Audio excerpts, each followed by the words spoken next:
un ruido extraño en el sótano. Era una noche oscura y tormentosa. El viento soplaba con fuerza y la lluvia caía sin cesar.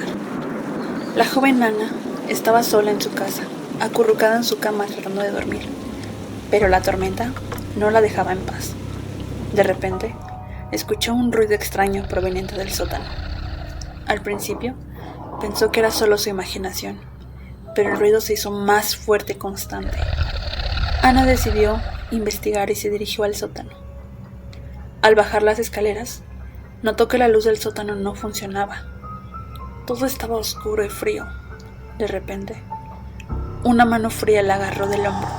Ana gritó de terror y trató de soltarse, pero la mano la mantenía firme. Cuando se dio la vuelta, vio una figura oscura de pie frente a ella.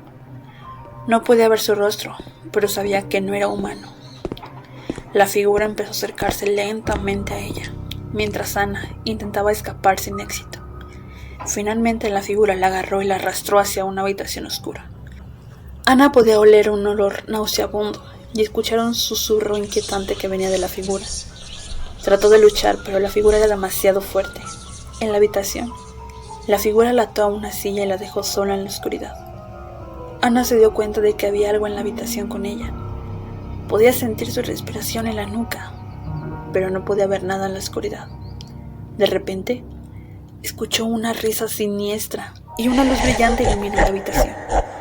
Ana pudo ver que estaba rodeada de esqueletos humanos y objetos extraños.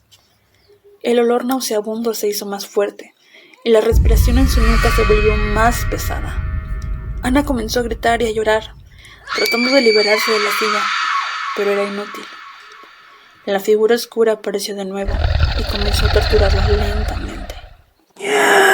Ana nunca olvidaría el dolor y el miedo que sintió en esa habitación oscura. Finalmente, después de horas de tortura, la figura desapareció y la dejó sola en la oscuridad. Ana logró liberarse y salir de la habitación en el sótano, y pudo pedir ayuda a un vecino que encontró en la calle. Llamaron a la policía, pero cuando la policía llegó e investigó el sótano, no encontraron ninguna puerta y ninguna habitación escondida en la casa de Ana.